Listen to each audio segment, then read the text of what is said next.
Hey everyone, welcome back to the Supported Learning Podcast. I'm your host, Dr. Joe Sebastian, here with another great guest, Mrs. Amanda Dake, from founder of Funnel Kitchen and the Amanda Dake Show. Welcome, Amanda. Thank you so much for Thanks, coming Joe. on.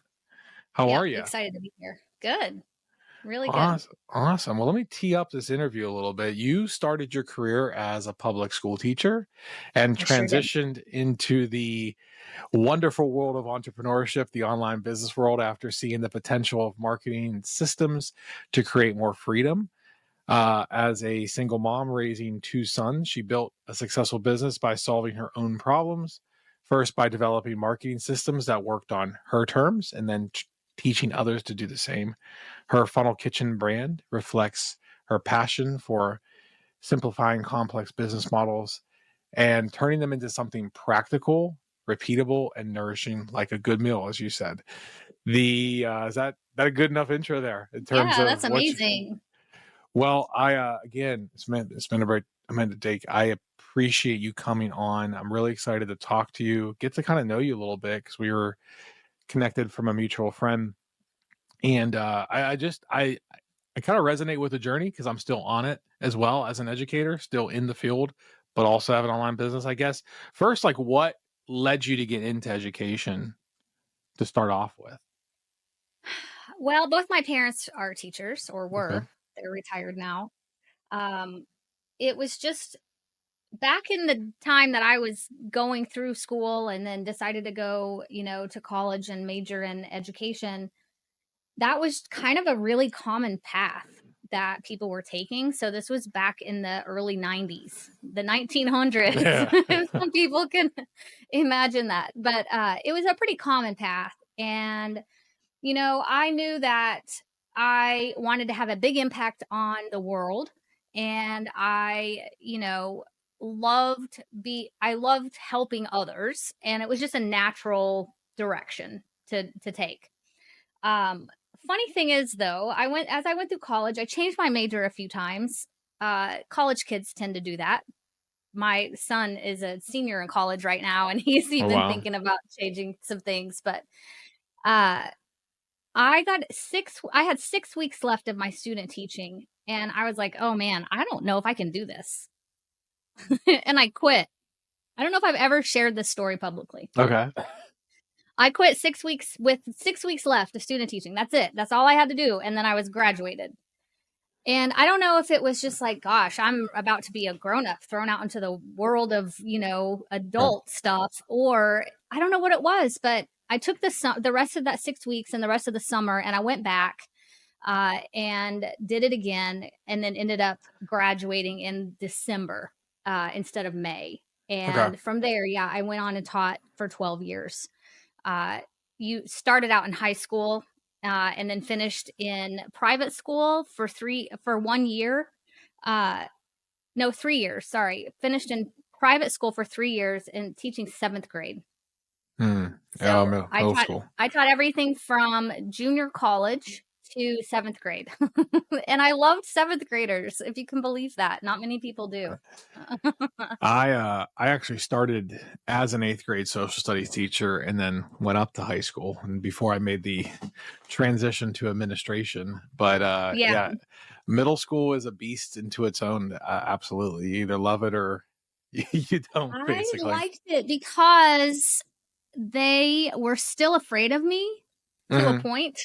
I'm only 5'1". Okay. So high school, all these kids are a lot larger than me. They were a little bit, I was still like the boss in Hmm. there. But they were also, so they were young enough to kind of be afraid and respect still, but they were old enough to get my humor. So it Got it. was That's a a good lot. We thing. had a lot of fun. I taught science. And so, it was a really active environment. And yeah, I had a lot of fun with those kids. So I guess where was it where you go from the safe, secure world as an educator into the wild, risk taking world of an entrepreneur? Yeah. So 2011 is when it happened. And I had been teaching for 12 years. And one day in February, I just couldn't do it anymore. I was at a point in my life, like I knew something happened and I just knew there was more. that I was meant to do. And while I did love the kids, it was very monotonous for me Hmm. being in the classroom doing the same thing, 5 or 6 times in a Right. row. It was not for my personality at all. So I got to a point where I was literally crying at my desk in the mornings. I did not belong there anymore. So in February, with no plan, I had no idea what I was going to do. I went into my administrator and said I was not going to renew my contract. So I finished out that school year, but I gave him the warning that I was going to be done. Yeah, with no idea what was next. With no plan, like just No done. plan. I had Wow. no plan. I also have a master's degree, and it's in higher ed administration. So I thought I did that because a lot of people in education, they'll get their master's in like K-12 administration, and you're kind of pigeonholed in Mm. that public school type, K through 12 thing. Mhm. I wanted more options at the time when I got my master's, which was early on. It was 2003 when I got that.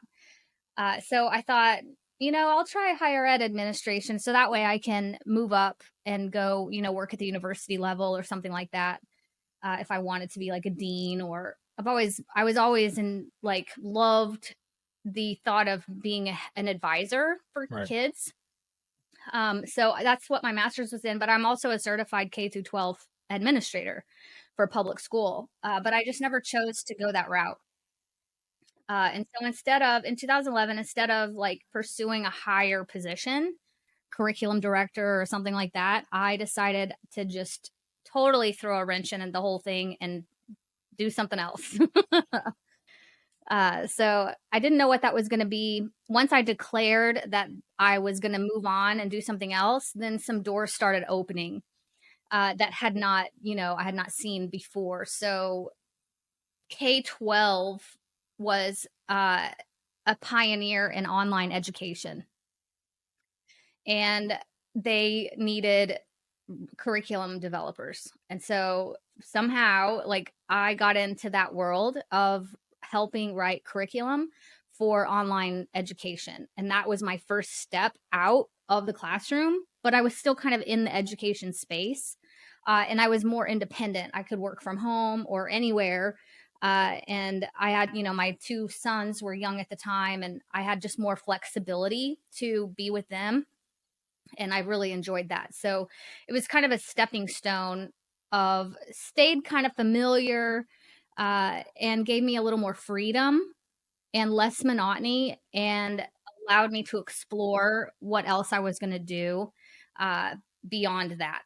And so that's kind of how it began.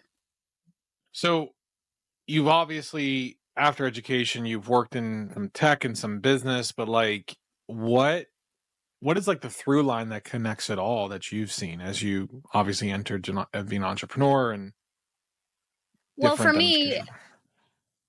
being an educator means to me that I'm able to take really complex ideas and simplify them, right? So others can understand them. And so being able to do that for others, I was also able to do that for myself. So I taught myself the basics of digital marketing, of social media marketing, different things like that, in a way that I was able to go communicate to prospects and get clients to be able to then manage their social media or help with their lead generation, which was all brand new back in Right. 2012, right? So Right. it wasn't like it is now. And then from there, because I started learning these newer tech platforms, the first one being ClickFunnels, Mm-hmm. which was started in 2014, I created an online course that taught other people how to basically use that platform. And from there, it really just kept growing as I would meet more people and determine what their needs were. And, I'd go to conferences, I'd do all kinds of different things. And really, the online education space is where I landed. So being able to help people Now it's getting them to craft their own message, their own course, their own training, and help them structure it in a Right. way that other people will be able to consume it and get a result. So how did it like be going into business owning? I mean, obviously involved with funnels with I don't know how many people are watching know what funnels are, but if you're in Yeah. the business world, you definitely do. But like, was that like I'm going to be an entrepreneur leaving the classroom, or was it exploring other things? And then like how did business being an It entrepreneur? really just happened. So I just kept saying yes to different opportunities. Now you Okay. might hear that's a little bit different than like the one thing, right? And you got to say no to all the other things. But Right. when I didn't know what I wanted to do and I wasn't aware of really what was possible, I had to say yes to things. And so I did. I said yes to a lot of things to get me to the no's and to get me to more yeses.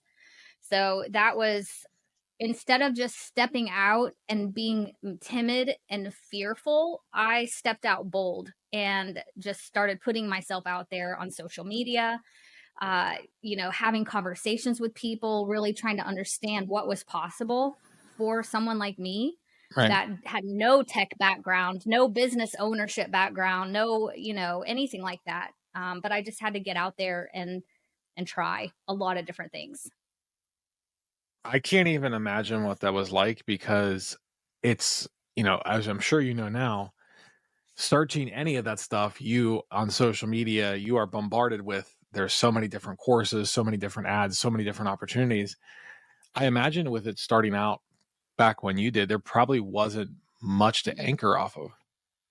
No, and being one of the first users and then one of the first certified partners for ClickFunnels, it was a lot easier to grow Right, back then. right. So now it's a little bit different. I was listening to a podcast this morning on my walk, and it was a lot about AI Mhm. and the transition that we already are stepping into. And we're basically stepping into where people are going to fall into two different categories. They're going to either be consumers or they're going to be the creators. Mhm.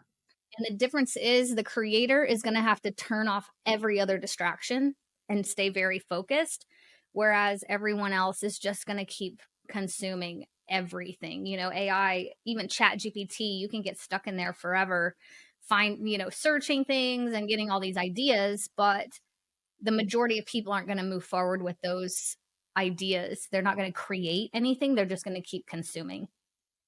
So Whose podcast was that? Because that's a interesting dichotomy, I think.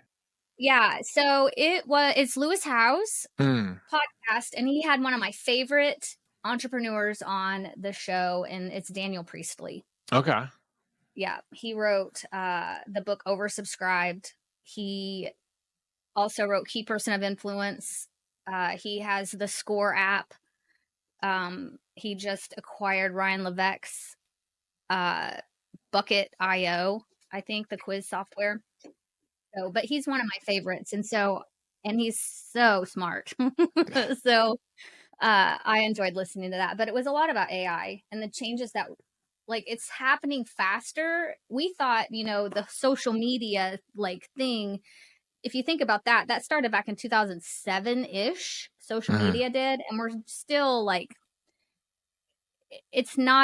it wasn't as fast moving of a wave as like the AI is. AI Right. is making everything super fast, and I don't know, it's just really interesting. So what I've done as a business person and a creator and an educator is to really just not get distracted by AI, use it in a way that helps me grow, and that uh, I've created actually different custom GPTs to help people stay focused Okay. while they're using chat. And so for me, there's, a bazillion different AI tools that you could start using today, but you have to know like why. and you're going to get lost in them trying to figure them out and trying to figure out what, you know what I mean? So to me, if you stay focused and use it to your advantage as a tool, I think it'll be really advantageous for people. And that's where the difference becomes from the consumer to the creator, I believe. So my now friend was a mentor, my accountability coach in the program that got me into entrepreneurship. He said multiple occasions, you're this is really kind of before AI, but like you're either consuming or creating as a human, right? So we all either consume or we create, and really it's really hard to do both. And so it's interesting you say that, and that was on a podcast, because that I get, hey, that is definitely natural integration into that philosophy with AI. And I think you're right, because I mean, YouTube, Facebook Reels, there's I can't believe how many videos are created by AI now that look super Oh, I real, know.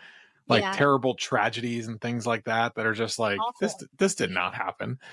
Um, but I guess we're gonna get into AI here in a second. But I had so the last question on your educational journey, but like where you've seen it from the other side, but you're familiar with the classroom. You obviously mentioned your son's going through education as well, but where is the biggest gap in how we prepare students and professionals for like in the real world? Like where is that gap that you think is the greatest in education? Well, I think education's about 50 years behind Hmm. everything else. Um, I'm glad I got out when I did, to be honest with you. It was not keeping up with how fast things were moving in the world. And another example of that is an iPhone. Mhm. Yes, iPhones can be, or any phone, whatever, doesn't have to be iPhone, Android, whatever. There are so many instances where my kids were not allowed to use them. There is, aside from trivia at a bar night, there's no other time that I'm not allowed to use my phone, Mhm. right? So instead of embracing technology in schools, I feel like schools freak out and just say, no, we're not going there. Turn them off, put them in a shoebox. You can have it when you leave the room. But when the reality is, we can't even navigate down to the local, McDonald's without putting it on the map anymore on our phone. So, or simple math equations on a calculator, or whatever it is, our phones are now an extension of our brain. And then AI is going to be the same way. And so I think schools are still, and having my younger son just graduated high school this year, like this month, last month. Congratulations. Yeah. Um, there, I was, helping him with schoolwork. They're still teaching the same stuff that I swear that my grandfather was learning, some of it. And definitely the same curriculum that I had to go through. I'm over 50 years old. My son just turned 18. Our worlds are not the same. Hmm. And I think the curriculum and the way and the methods are just so antiquated and behind that. And my son, he went online. He did not even go to the traditional school starting as a freshman, which was after COVID. That's a whole nother Right. thing, right? But it's just schools were set up to help people get jobs in like factories and corporations. Well, that is no longer really the case. Uh, you don't need a 12-year, high school degree to get that kind of job. This started, I think, back, when I was getting my master's degree in the early 2000s. I was studying about how different countries were splitting their students at about 8th grade Mhm. to either go like the 4-year scholar route, right? Or the trade route. I thought that was a great thing Mhm. because a lot of kids from experience that I was working with, they had no interest in learning any of the extra higher education things. They were ready to go learn a skill and get a job and do that, right? But in most cases in American public schools, that's not really an option even still. It's very few and far between where kids get that choice to go off to that trade route.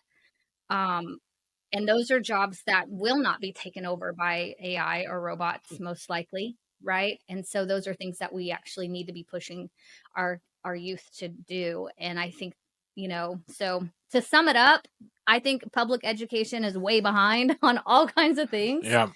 And I wish I had an answer on how, like, they could just speed it up and catch up, but it's going to take a massive overhaul. Yeah. I mean, that's really good insight. I would tend to agree on a lot of things there.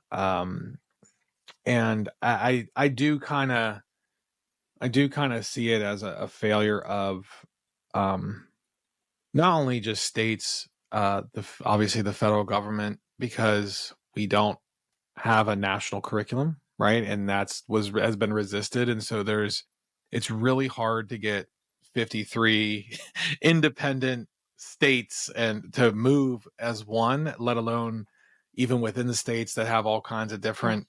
So it is, this is something where like federalism and the disbursement of autonomy is failing because we're not able to like, I'm sure you know this as a science teacher, but like when history would cover Sputnik as a changing event, like as in the Scopes monkey trial was a shift away from science education and focus on religion and old dogma, but the Sputnik going up there was like a national wake up call, and we strategically moved back to math and science. I don't know when that movement's coming again because there's been a lot of failed Yeah. reforms. And like you said, I think AI is moving so fast. It's going to lap education in a lot of different ways. Yeah. Um, with that, I mean, so AI is obviously here to stay. It's not just reshaping education, it's reshaping business, but how do you see it impacting you as a business owner as we approach learning and personal growth? I think for me, like I said, whenever, like right now, as I'm learning it as like everybody else is because it's new, I'm just putting together ways that I can help others use it more efficiently and effectively for themselves. Um, and I think that even you could have as many search engines as you want. You have access to all the information you want, but you're still going to need help with implementation, with accountability, with actual human discussion, right? I have so many conversations with my own chat GPT, but it still does not compare to the human interaction I have with my friends or with my own mentors or coaches. It can give me some great insights and thoughts, but I still need to flush those out with actual humans, right? And so I think AI for me as an impact as a business owner, I love it because I get to create things as an early adopter that other people will want to buy from me or you take my mentorship or my courses because I integrate AI in a way that's useful to them. This episode is brought to you by Supported Tutoring, where we don't just help students get better grades, we help them become critical thinkers. Whether it's mastering AP exams, maximizing college applications, or building lifelong learning habits, our expert tutors focus on critical thinking, confidence, and real growth. Head to supportedtutoring.com to find the support your student deserves. Right. The So you're working with it right now, and your aligned AI guide combines Yeah. AI tools. So can you want to talk a little bit about that and what it does? So the aligned AI guide is just so what I started doing was talking to my chat GPT as it needed to know me. It needed to know more about me and not just me as a human, but me. And so I started feeding it reports like disc assessments and my human design report and my gene keys and my strength finders, everything that I've ever taken, all those little assessments, I fed it into GPT and it could analyze all of that and disseminate down to what kind of person I am and what aligns with my personality and what kind of work I should be doing and what kind of offers I should create and deliver. And so now, as I have actual like questions or conversations with chat, it it knows me enough to give me not just static collective information, but really refined answers that pertain to me as an individual. And so I wanted to create a way for others to be able to have that experience with their chat without me having to explain exactly how I just explained it. So I taught a custom GPT how to walk other people through that. And Okay. that's just one of the GPTs that I created. Have you come to the end of a ChatGPT chat yet? Have you run out of Oh, yes. prompts I have to start new ones to because start I new talk ones? too much. I I got it. was kind of disappointed because I was like, oh man, what are we going to like? I have all this history with this Yeah, right. thread. Are you putting those in projects or like No, folders or I don't have something? them in projects. I have just have them in chats right now. Okay. Um, I could start projects, but it's not that big of a deal to me. I also created another custom GPT recently to help people create offers. So, an offer in entrepreneur world is basically just something you want to sell. Right. And so, whether it's an online course or you want to put together an event or a retreat, or I had a person, he's in corporate and he wanted to put together a training for people at his work. Right. So, he went through it's called the cash method offer generator. And what it does is it helps you have clarity around your offer. So, is it clear? Is it aligned? Meaning, is it going to excite you and or drain you when you're delivering it? Right? Because people will feel that you're not aligned with this whole thing, and they're not going to purchase it or want to go through it. Right. How is it structured? That's the S in cash. And then is it in hot demand? So if you're looking to sell something, right, you want to make sure you're creating something that people would actually buy. So I created a custom GPT that walks people through every single step of that offer creation system and allows them to have a pretty robust outline of what it is that they should be creating. And then once they have that, that's where I can come in and start helping them really discern what should stay and what should not, how we can incorporate different learning styles into the way that the offer is going to be structured. Because a lot of people think, oh, well, I'll just create a video and that'll be enough. Well, I personally don't learn through video. I love to read things, and I like to write things down. And so I like to help people make sure that they're touching as many of the learning styles as they can within their one offer, one course. So that way, I mean, some people are auditory, right? So they want Right. to just listen, so we make sure that we hit all of those points.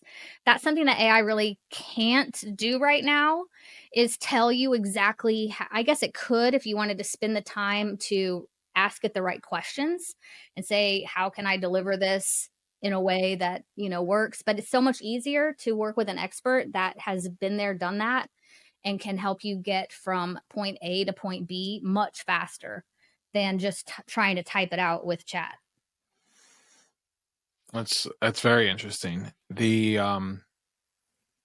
concept of like, I mean, I know you come across this probably as a business owner, growing an entrepreneur, being an entrepreneur, growing it, helping other business owners as well. But we come across bottlenecks, right? There's something like we all experience plateaus, stagnant, or we're not really growing. It's kind of for one reason or another. Um, I think some ways we get through that is through system thinking. And so how do you see systems thinking helping educators and even school leaders get through some bottlenecks in school, um, so that we can catch up, because it does sometimes feel like that carousel if we're not moving, we're not Yeah. growing. Yeah, I think it's really important to bring in people from the outside to look in. It's really you've all heard it, like you can't see the forest through the trees, or you can't read the instructions from the inside of the bottle. And I believe that's really true. Whether you're in education or any other business model, it's really helpful to have someone that knows about your industry come in and observe Right. and see things from a different perspective and probably catch things on day one that you had never thought of. I do it all the time for my clients, where if they have, an offer, a course, a program, and it's just stagnant, it's not moving anymore. It did one time, but Hmm. now it's just like, what happened? I don't know what's going on. As and it's just the same in business as education. As the world changes, as the way people consume changes, as attention spans change, you have to also evolve your model. And some people are so close to what they've created, they have a really hard time evolving. They have a really hard time changing. Like, well, it worked before.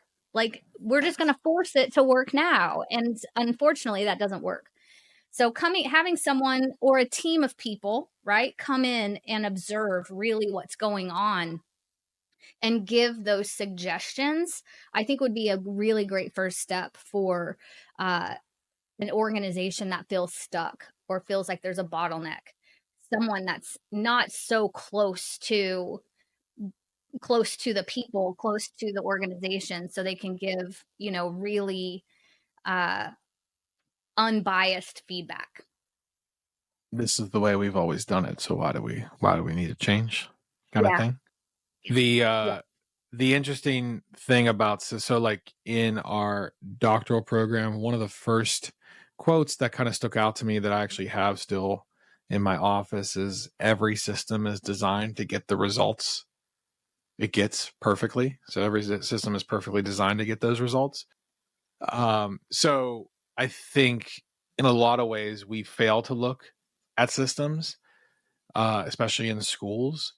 So, maybe we have more failures than not in education because we don't look at systems. But I guess now being an entrepreneur and working with other business owners, how do we teach systems thinking to your clients, and to us, and to students in a way that's both practical and empowering to look at that system as a whole and actually identify how do you get unstuck? I think a lot of it uh, has to do with bureaucracy Mm, and the steps that have always just been.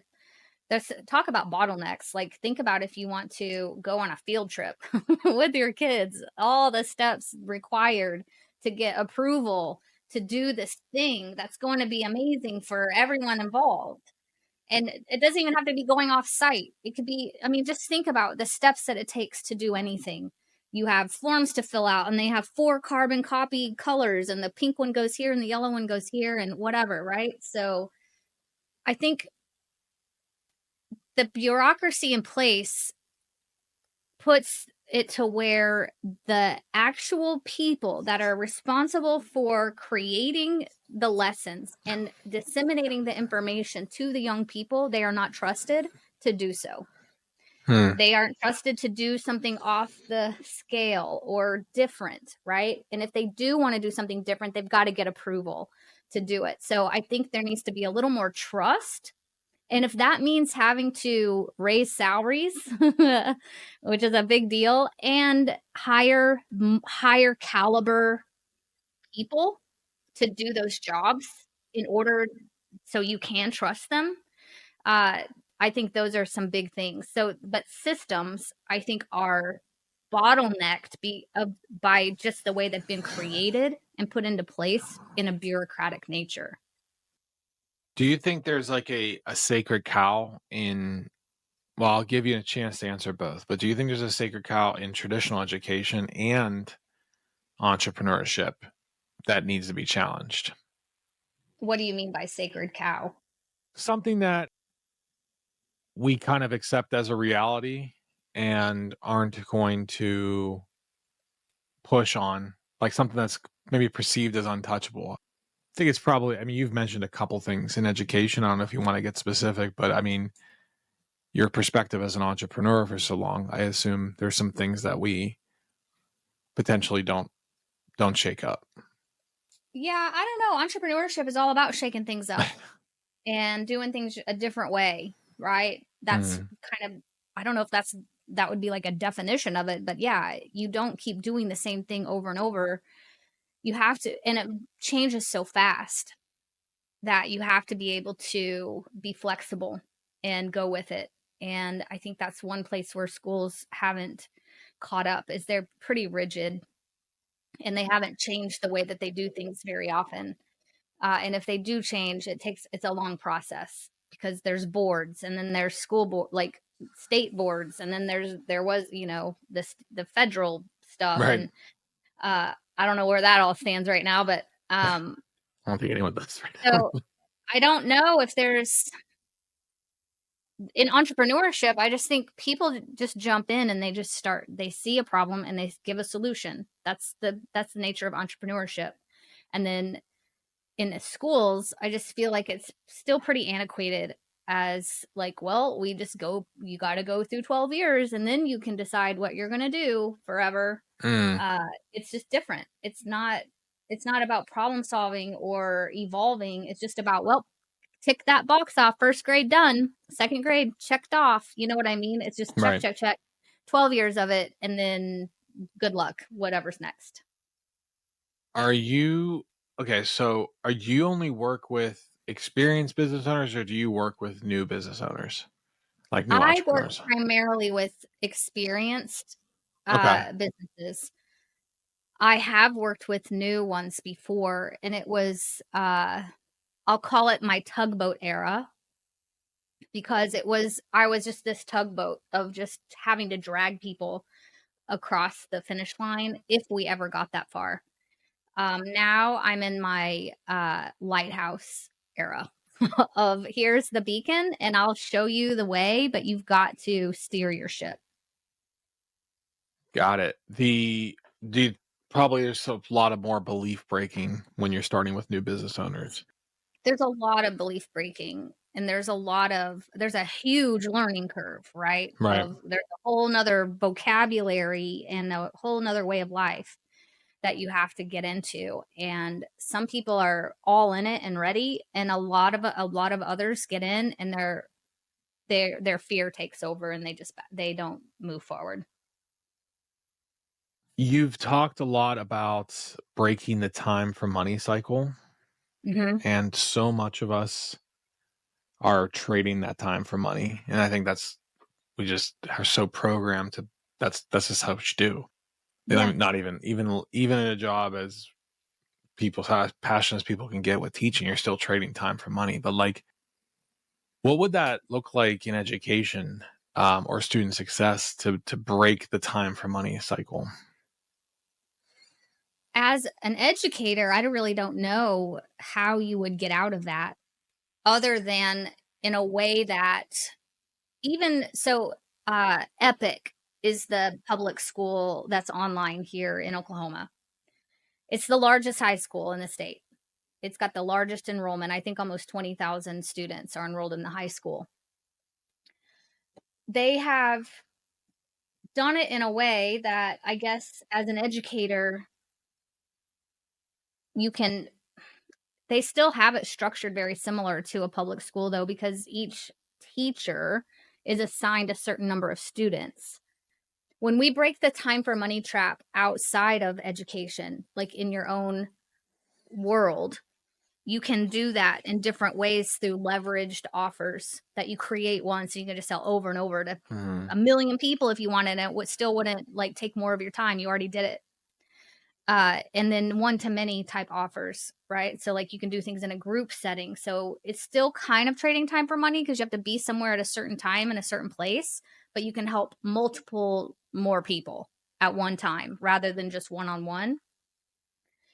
So, but in education, you don't want to get in this point of where a student is just a number, or they're just buying, like they're just getting a course and going through it without a human instructor. My son, going through getting ready to go to a senior year of college, a lot of his classes are online and his interaction with a human is limited. Mhm.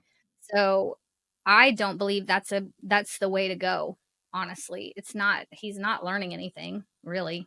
I mean, it's just another one of those check boxes, but these check boxes cost a lot more money than the Mhm. others.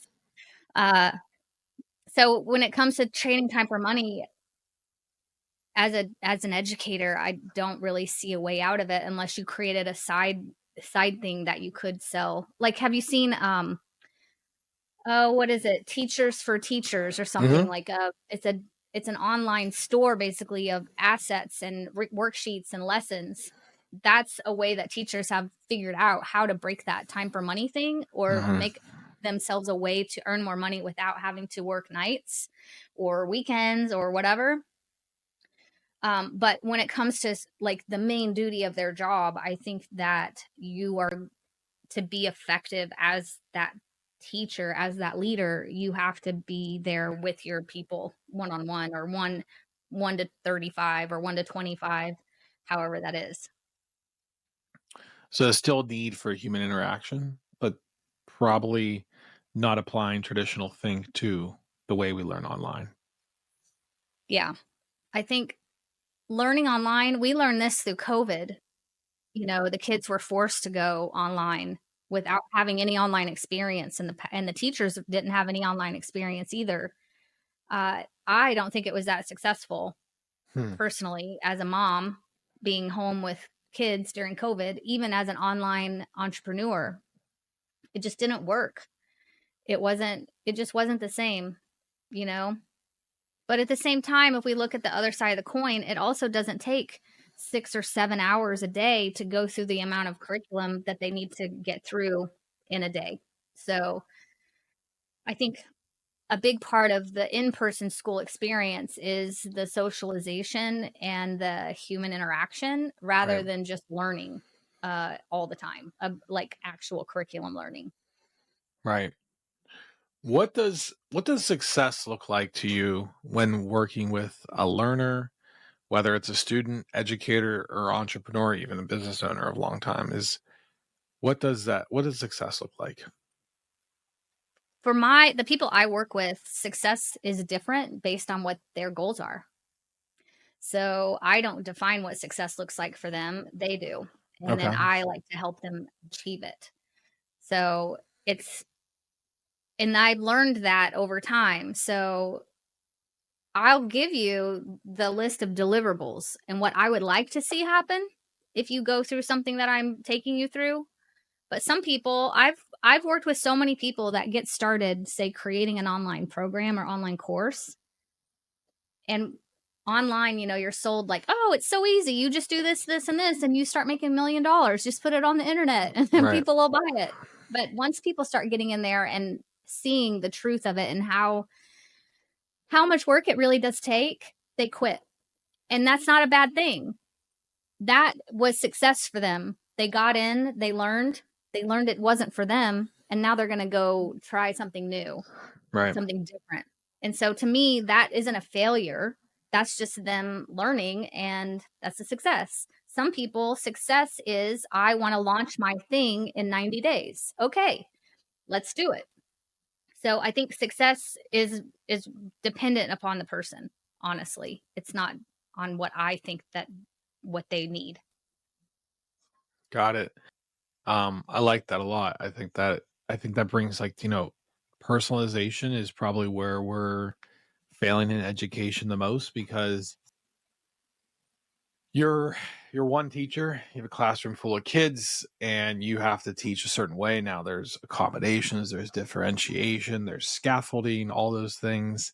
But let's be honest, you could have 30 different types of learners at their own different pace and really how do you reach all those kids and give them what they need while not, you know, leaving other kids behind or getting ahead of things. So uh and that you're absolutely right. Success is kind of defined in our mind. I guess do you feel like we still have antiquated definitions of success? I mean, your son's probably experienced it closer to anyone. Like, I mean, have you had those conversations of what success looks like and how do you define it? Yeah, so especially with my 18-year-old, getting him through school and just getting that diploma was success, Hmm. right? It wasn't, can you conjugate verbs? No, we did not, that was not success to us, right? It wasn't like the actual little things inside the curriculum that he was learning. It was like, can you get to the end point? And Right. that's success. None of the none of the classes cared about his goals as a person because they have an objective and you have to hit that objective. If you don't hit the objective, you fail and you have to go back and do it again, right?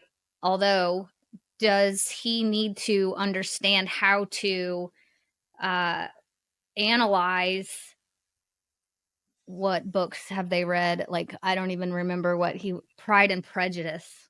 Does he need to know how to analyze that book if he wants to be a music producer? I don't think so, personally. But did he have to do that to get to the end goal of getting that diploma? Yes. So I think it's impossible to set objectives for every student and their specific goals. I understand why schools are set up the way they are. But back to your point of the teacher with a bunch of kids in the class and trying to teach all of them the same thing, they're all in different places. They all have different goals, they all have different interests, they all have different home lives. Like, there's so many factors to take into consideration. Success to one kid could be the fact that he just showed up that day, you know? Success to another kid could mean that he brought his 68 to a 67, or no, other way around, sorry, a 68 to a 77. You know what I mean? So, Right, like, right, right. it's all so individual what a success would be when it comes to achievement, just like it is with me and my clients that I work Right. with. Right. I guess I kind of wrap with this, having a kid that just graduated as yourself. What is one lesson you wish your son or every student learned by the age of 18? Geez, that's hard. There's more than one. My I'm really lucky because my kids are resilient creatures. They really are. And a lot of teenagers this today are not by choice, but they were forced into it with COVID. Mm-hmm. Um, for me, it was just really important for my son to know, like, yes, you're gonna get this done. It's not a question like, you don't do I have to do this or do I not have to do this? No, you have to do this. But it's just a stepping stone to what's next. So Do you think I that's don't it? know if there's like, Resiliency? I do, because there was a lot of times that he did not wanna keep going. Right. He did not see a point in any of it. It was worthless to him. And which is crazy. His dad uh is a doctor of education as an assistant superintendent of a public school system. I have a master's degree in educate like, we're an education-based family, and we've got Right. students in our household, our children, that don't see the point in any of it. So, yes, I do believe it was a lot of resiliency and tenacity on my part as a parent and on his part as a kid to make it through. And now it's overwhelming today because it's not like, well, you either go this way and go to college or you do this and you get a job and whatever. Now there's so many choices. Mm.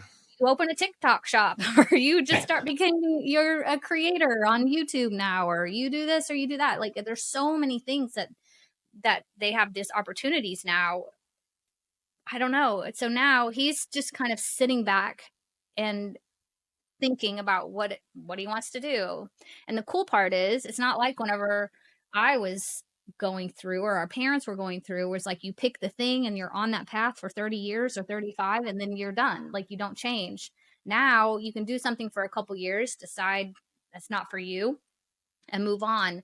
And I think that's also where the resiliency and the ability to evolve comes in handy. And I think that the kids that had to go through COVID are going to be able to do that better than probably anyone else. Well, it sounds like your kids are going to be really good entrepreneurs if they're The funny, my already older son, he is just like I was. He's just like college, job, path. right. The younger one, he's his own guy. Do you think that's because of COVID?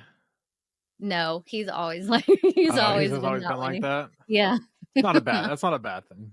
No. So, okay. Well, hey, I really appreciate you coming on, sharing your story, your journey. It is a wild ride. I'm still haven't made the clean break yet from the W-2. Yeah. And you know, we have had a lot of conversations about when is that right time. But I mean, I I think appreciate. you'll know. I think you'll know when it is. Yeah, it's getting closer and closer every day. Some days more than others, but I definitely appreciate your courage and just making that leap of faith and not having like the next thing lined up. And I think you know, there's a lot of good teachers like yourself leaving the field and just kind of frustrated with kind of how things are. But yeah, they definitely have some inspiration in you of where to go to if Yeah. how to be successful on the next thing. Because like I think it's crazy, like teacher. Well, what would I do? I don't know. You're a teacher. You could learn something, right? Like, Yeah. like I literally know. anything. You can You teach literally can yourself literally. anything. Yeah, exactly. I think it's so. It is. There's some cognitive dissonance there of like, what would I do besides teaching? And literally anything. I It's mean, I like, still teach though. That's the funny thing. I just do it in a different environment. right, And but I also want to preface like I didn't just quit one day and be like, "Okay, figured it out." I gave myself a pretty long runway right. to, determine what was next for me. Also, at the time that I quit, I had to make $500 a week. I was making so little money as a teacher with a master's degree and coaching tennis. That was a big part of the decision also. So for me, if I put it into that formula of like, okay, what can I do and just replace that income? That was my only goal at that time, to be to just replace it. It wasn't like I'm going to go out and create my own business and do all this stuff. I was just like Just step by replace step. income. Yes. And then all those steps led to more steps, right? So it just wasn't all at once. Like, oh, I quit and then I just had this thing. So it takes time, but it's totally worth it if you're ready to do it. Well, still a lot because it is an interesting journey. I will tell you that, and I do love it, and it's yeah, something I wish more people would experience. But I do Yeah. appreciate your time. Thank you so much. It was great Yeah, meeting thank you. you. And do you want to plug anything where people can find you if they're interested in learning more about Yeah, what you do? I'm all over social media, so I welcome anybody to connect with me there. I'm Amanda Dake everywhere, LinkedIn or Instagram or YouTube. So yeah, you can just follow me there and keep up with what's going on, any of the cool Chat GPT things I've created or whatever. So Well, appreciate it again. I stay tuned because we do have we're building an AI tutor in the background. Of John mentioned that, but it's going to be pretty awesome. So cool. thank you, and we'll see you next time. Thanks a lot. Thanks for watching. Before you go, if you're a parent with a son or daughter taking the SAT, ACT, or any AP subject, or needing college admissions guidance, and you're watching them stress about test scores or worry about getting into their dream college, we've created the exact resources that have helped over 450 plus students get scores of 4s and 5s on all their AP exams, get into their target colleges, build unshakable confidence, and secure their future careers. Everything you need is down in the description below. Our proven test prep strategies, college admissions roadmap, and confidence building system. So go down to the description and click the link right now and give your son or daughter the tools they need to succeed. Because your son or daughter has everything it takes to achieve their dreams, they just need the right guidance to unlock their potential. Hit that link below and let's make it happen.